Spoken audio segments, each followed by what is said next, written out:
I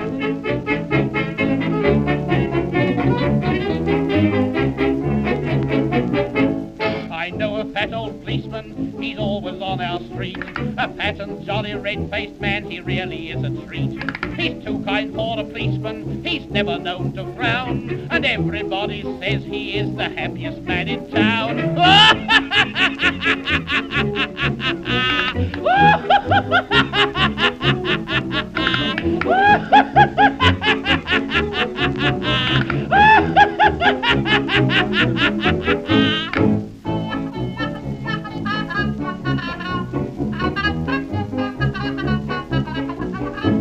He laughs upon point duty, he laughs upon his beat.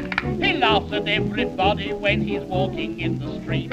He never can stop laughing, he says he's never tried, but once he did arrest a man and laughed until he cried.